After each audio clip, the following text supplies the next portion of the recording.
27편 1절에서 5절 말씀입니다.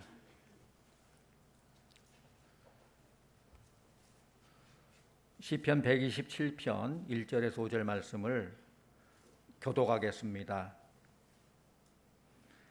여호와께서 집을 세우지 아니하시면 세우는 자의 수고가 헛되며 여호와께서 성을 지키지 아니하시면 파수꾼의 깨어 있음이 헛되도다.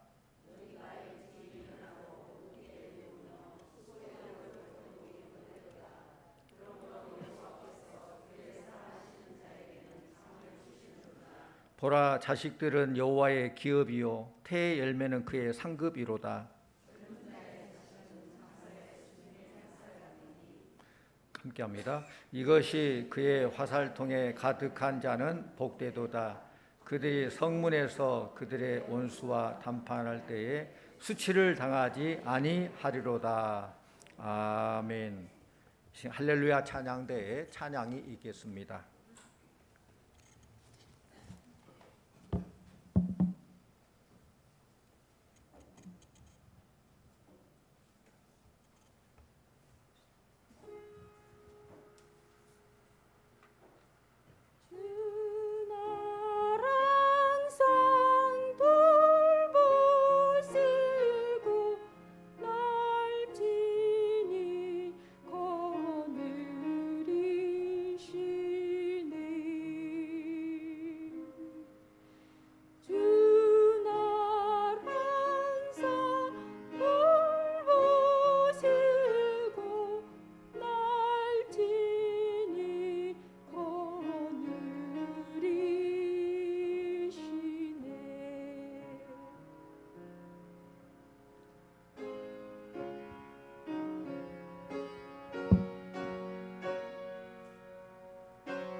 감사합니다.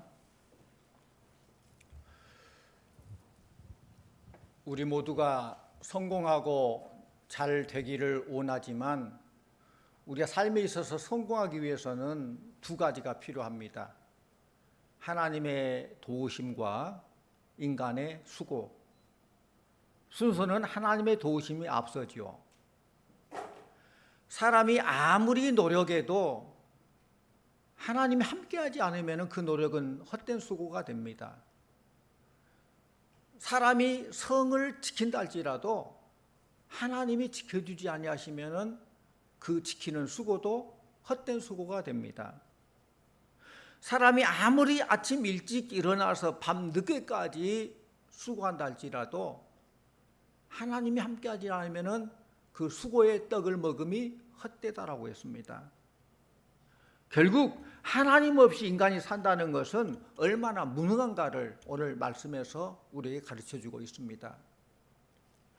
우리나라 역사에는 6.25 한국 전쟁이라는 뼈아픈 그런 안타까운 역사가 있죠. 흔히 6.25 전쟁을 설명할 때에 남북한의 병력을 비교해서 설명을 합니다. 당시 상황을 보면은 남한은 북한에 비해서 비교할 수 없을 정도로 열세였어요. 북한은 이미 그들의 전쟁 준비를 다 하고 있었거든요. 당시 군인 수를 보면은 남한은 10만 명이고 북한은 20만 명이에요. 2배가 됐어요. 당시 탱크 수, 육군의 탱크 수를 보면은 남한은 탱크 한 대도 없었대요. 근데 북한은 242대가 있었어요. 그 탱크를 밀고 내려오는데 속수무책이에요. 그래서 탱크만 있었으면 안타까워 부르짖는 그런 군인이 있었죠. 또 해군의 함정 수는 남한이 71대고 북한은 110대예요. 또 공군의 군용기 수는 남한은 전투기가 하나도 없어요. 그냥 연습기만 22대가 있었고 북한은 전투기를 포함해서 211대가 있었다는 거예요. 그러니 전쟁이 가능합니까? 이런 엄청난 병력의 차이로 전쟁이 6월 20일 시작되자마자 계속 밀립니다. 8월까지 밀려서 결국 낙동강까지 밀려서 수많은 군인들이 낙동강 방어선에 포지션을 치고 많은 군인들이 희생당하고 헌신의 노력을 다했어요.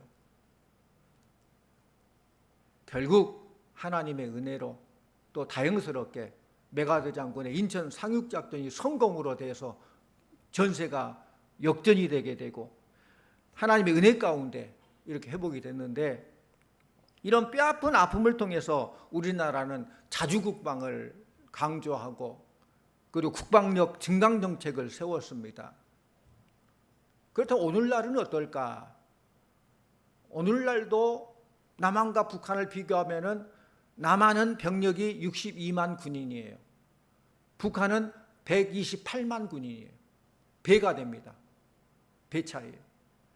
또 전쟁의 장비도 수적으로는 북한이 훨씬 더 많아요. 우리가 적어요. 그러나 질적으로는 북한을 능가하여서 이제 우리나라도 자력으로 탱크도 만들고 전투기도 만들고 그래서 해외에 수출할 정도로까지 많은 발전을 가져왔습니다. 그러나 엄밀히 말한다면 국방력은 병력 수와 무기만 가지고 따질 수 없어요. 이것을 여실히 보여준 것이 6.1 전쟁이죠. 이스라엘의 6.1 전쟁이 있는데 1967년 6월 5일에서부터 10일까지 일어난 이 이스라엘 6.1 전쟁은 무기만 가지고 전쟁 이길 수 있다라는 그런 것들이 아니라는 걸 보여주고 있어요. 그 당시에 이집트나 시리아 그리고 요르단 같은 거대한 나라들이, 아랍 연합국들이 합력해서 이스라엘을 침공합니다. 이 전쟁은 처음부터 상대가 되지 않아요. 그 수적으로 보면은 그 당시 이스라엘 인구가 온 국민 어린이까지 다 합쳐서 500만 명이었어요. 근데 아랍 쪽의 인구는 10억이에요. 10억. 얼마나 차이가 나요? 200배가 차이 나요.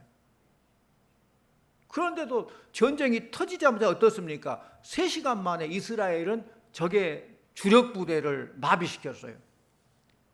이틀 만에 시내산에 있는 시나이 반도를 점령해버렸고, 이집트군의 전차 200대를 박살내버리고, 가자지구 사령관의 항복을 받아냈어요. 결국 6일 만에 승리하게 되고, 이스라엘이 점령한 영토는 본토의 2배가 됐어요. 대단한 겁니다. 이것은 전쟁은 병력이나 무기의 힘이 전부가 아니라는 것을 우리에게 여실히 보여주는 것입니다. 애국심에 불타서 목숨 걸고 충성하는 사람들을 누가 이겨낼 수 있습니까? 이스라엘 백성들이 가지고 있었던 정신력은 참 대단했습니다.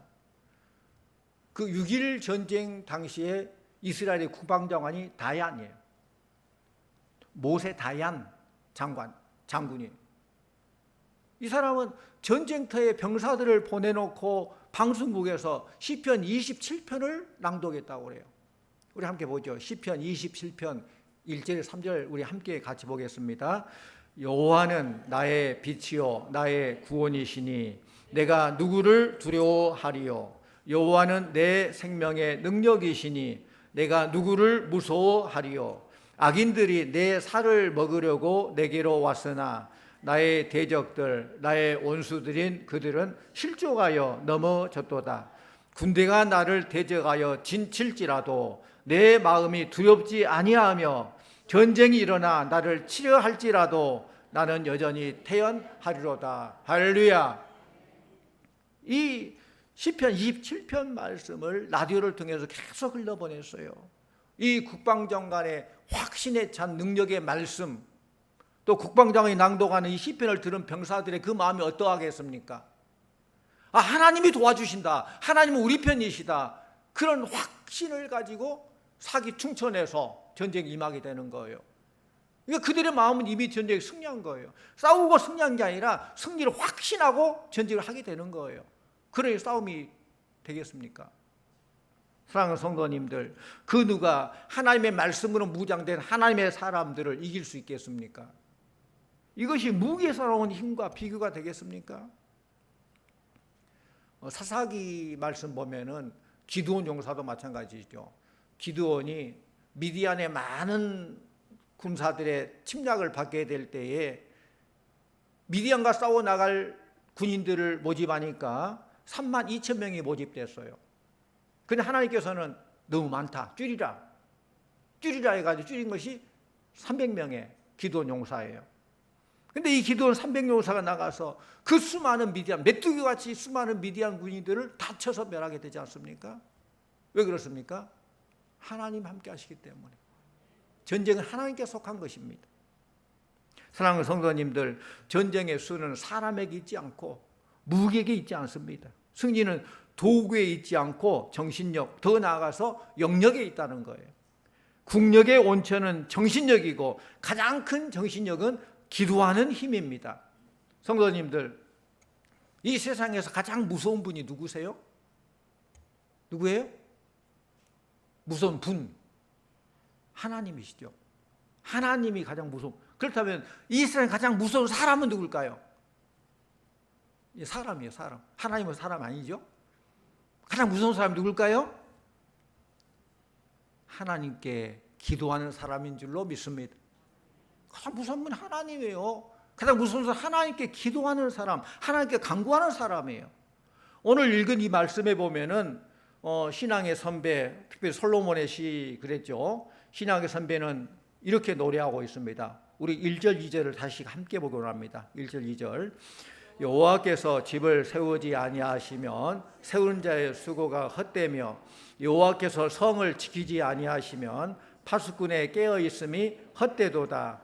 너희가 일찍 일어나고 늦게 누우며 수고의 떡을 먹음이 헛되도다. 그러므로 여호와께서 그의 사랑하는 자에게는 잠을 주시는도다. 아멘. 그렇습니다. 하나님이 이 나라를 지키지 아니하시면은 62만 군인들이 다 눈뜨고 지킨다 할지라도 안 돼요. 하나님이 이 나라를 세우지 아니하시면은 이 나라의 국력도 부흥도 기대할 수 없어요. 그러므로 이 시대의 최고의 애국이 뭐냐? 물론 열심히 잘해서 국방비를 많이 내고 세금 많이 내고 그것도 애국이지만은 더 중요한 애국은 하나님께 모든 걸 맡기고 기도하는 것인 줄로 믿습니다. 기도해야 돼요.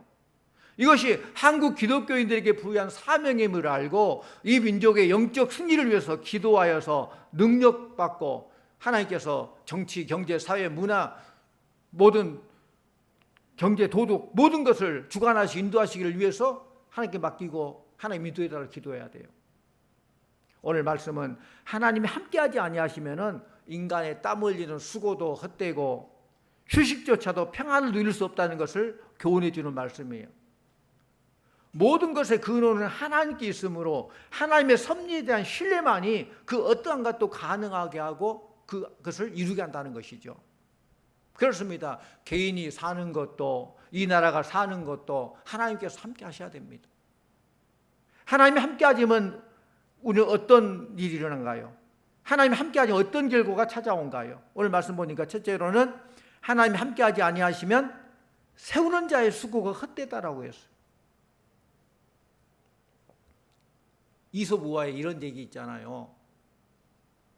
욕심 많은 여우가 어느 날 포도원 주위를 맴돌다 보니까 포도원 안에 아주 포도가 탐스럽게 맛있게 잘 익어 있어요.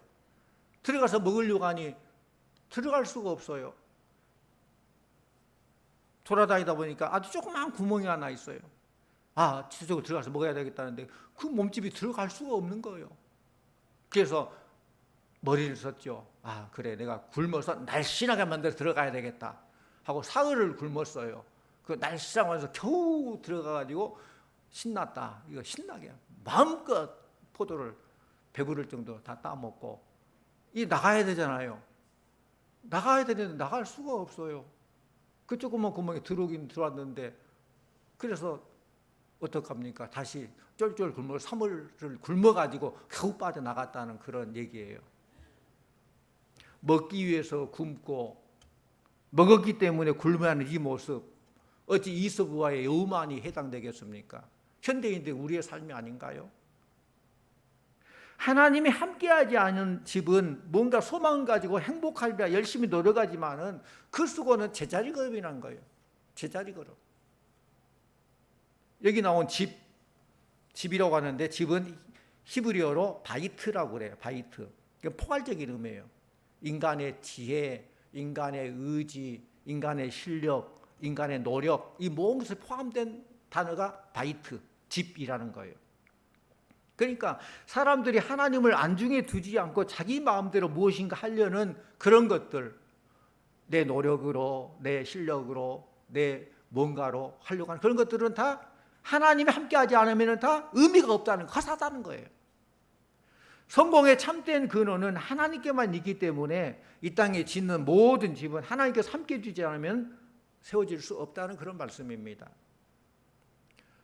우리 잘 아는 대로 창세기 11장에 보면은 바벨탑 사건이 나오잖아요. 그 바벨탑 사건 그 당시에 모든 사람들의 언어가 하나였어요. 요즘처럼 뭐 영어, 중국어, 일본어, 러시아어, 뭐 스페인어 그걸 안 배워도 돼요. 그때는 다 언어가 하나였어요. 그런데 그 사람들이 이제 뭐 탑을 쌓고 우리의 이름을 한번 내보자 하고 좀 교만해가지고 그렇게 하니까 하나님께서 그들의 언어를 흩어버렸어요. 그 언어가 안 통하는 거예요.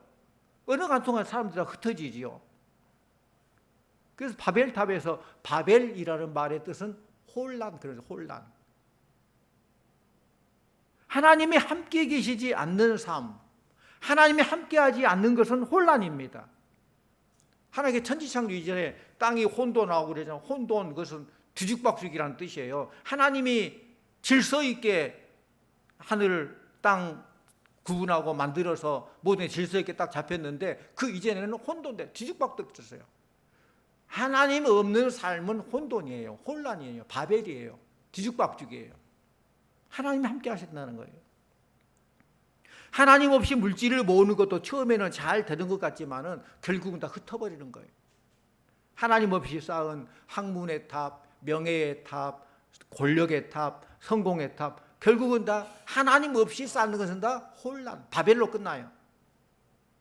결국 바벨탑을 쌓는 작업은 중단되었고 다 무너져 버리잖아요. 하나님께 손들어서 흩어버리면은 인간들이 집을 세우고 혼신 노력을 다해도 허사예요. 뭐 공든탑이 무너지라지만은 하나님 없는 공든탑은 다 무너져요. 흩어버려요. 오늘날 권력과 물질의 바벨탑을 세워도 하나님께서 함께하지 아니하면 모두 헛수고가 되고 마는 것입니다. 하나님 허락 없이 하는 것은 그 무엇이든 무너지는 바벨탑이 되고 만다는 거예요. 하나님께서 함께하셔야 올바로 잘 세워지게 되는 줄로 믿습니다.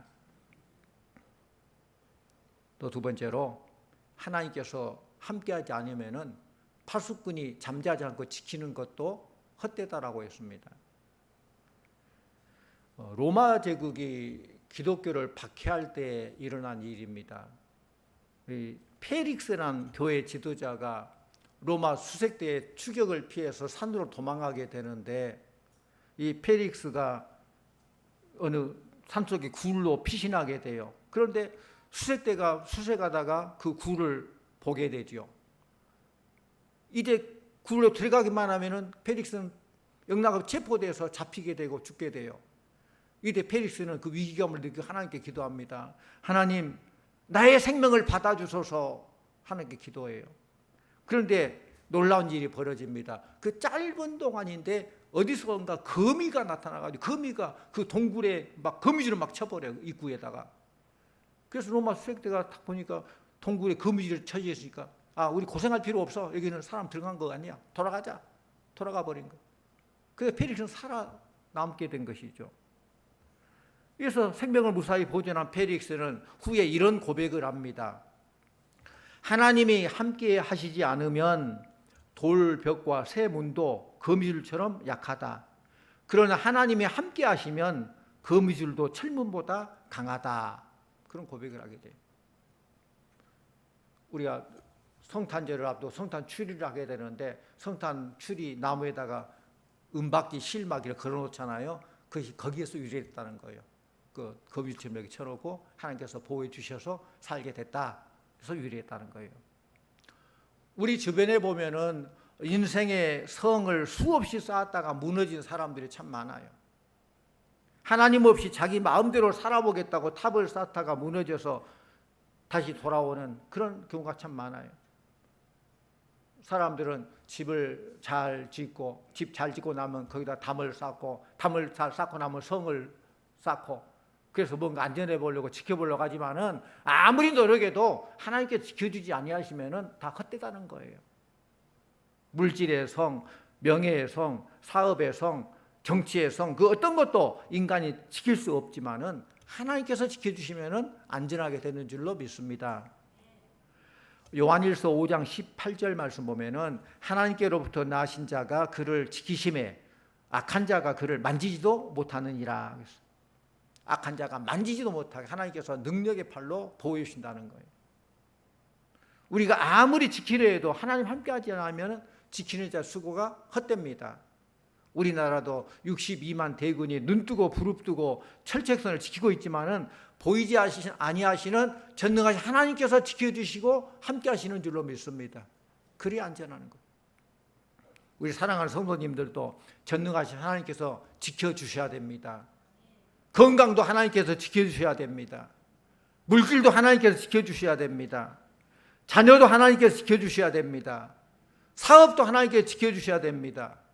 이 나라도 하나님께서 지켜주셔야 될 줄로 믿습니다. 우리의 모든 것이 하나님의 도우심이 언제나 필요해요.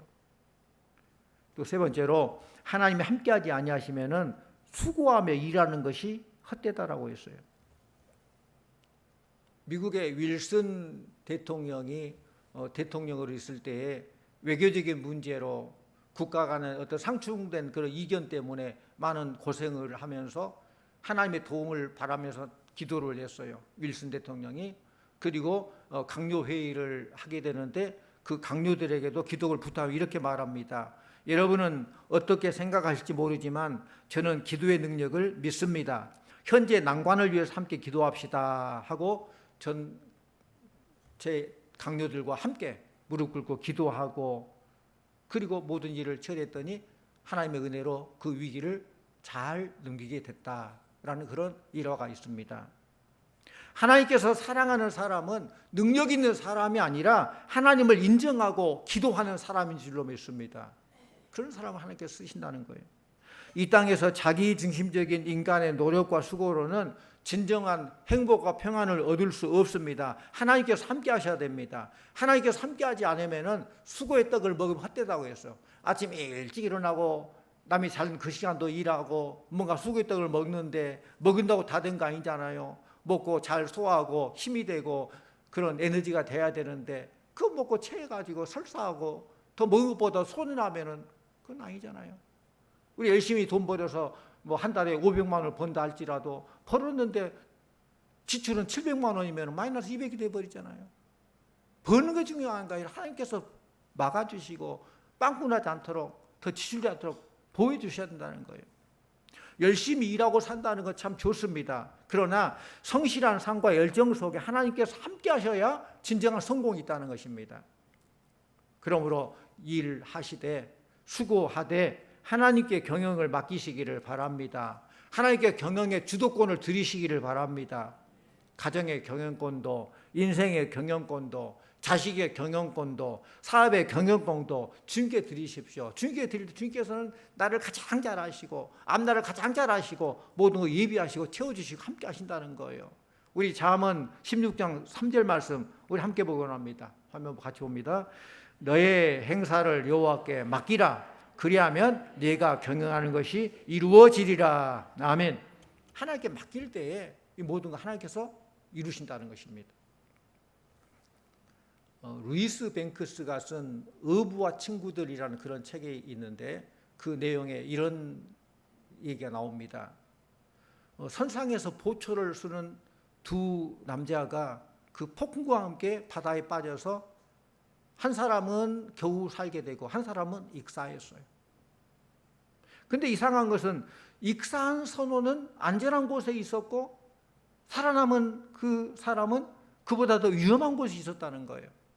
왜 그랬을까? 알고 보니까 익사한 선원은 안전한 곳에 있었지만은 붙잡을 만한 것이 아무것도 없었기 때문에 결국 익사했어요. 삶이 평온하고 부족함이 없는 사람도 어려움 닥치면은 붙잡을 것이 없기 때문에 삶이 뿌리채 넘어진다는 거예요. 그러나 주님을 꼭 붙잡고 사는 그리스도인들은 어려운 역경과 폭풍을 만나도 잘 이겨나갑니다. 우리 주님 붙잡기 때문에. 하나님은 우리가 무너지기를 원하지 않습니다. 하나님은 우리가 세우는 것이 헛된 수가 되지 않기를 원합니다. 우리가 지키시기 원하는 것이 잘 지켜지기를 원하십니다. 그러므로 범사에 하나님을 의뢰하고 말씀에 순종하며 하나님 마음에 합한 믿음의 삶을 사는 여러분들 다 되시기를 축원합니다. 그리고 언제나 하나님이 함께하는 수고가 될 때에 그 수고가 보람이 있는 것입니다. 하나님이 지켜주시는 나라가 될 때에 이 나라에도 평안이 보장되는 것입니다. 하나님이 함께하시는 가정이 될 때에 가정에도 행복이 있는 것입니다. 하나님이 함께하는 교회가 될 때에 교회도 이 시대의 사명을 감당하고 부응하는 그런 교회가 될 줄로 믿습니다. 성도님들은 하나님 아니면 안 된다 이런 믿음을 가지시기 바랍니다. 그래서 하나님께서 함께하시는 그 믿음의 삶을 통해서 참된 평안과 참된 의미 있는 복된 삶을 누리시고 또 하나님께서 함께하셔야 됩니다 이런 믿음으로 이 땅에서도 늘 승리하고 영적 삶에서 늘 승리하고 천국의 소망 가운데서 늘 믿음으로 승리하는 성도님들 다 되시기를 간절히 축원합니다. 기도하십시오. 하나님 참 감사합니다. 만민 중에서 우리를 택하셔서 하나님 자녀 삼아주시고 천국 소망 가운데 사는 천국 백성 삼아주시고 또 하나님께서 인도하시고 함께하심을 감사드립니다. 주님 하나님께서 함께하는 우리의 삶이 되게 해주시고 우리의 수고가 헛되지 아니하며 우리의 가정도 주 안에서 늘 행복하고 이 나라를 하나님께 지켜주심으로 늘 안전하고 늘 소망이 있고 더불어 모두가 잘 사는 복된 나라가 되도록 인도하여 주시옵소서. 늘 우리는 연약하고 겸손하고 하나님의 인도함을 구하면서 날마다 우리의 발걸음이 주께 가까이 나아가는 복된 발걸음 되게 하여 주시옵소서. 예수님의 이름으로 기도하옵나이다. 아멘.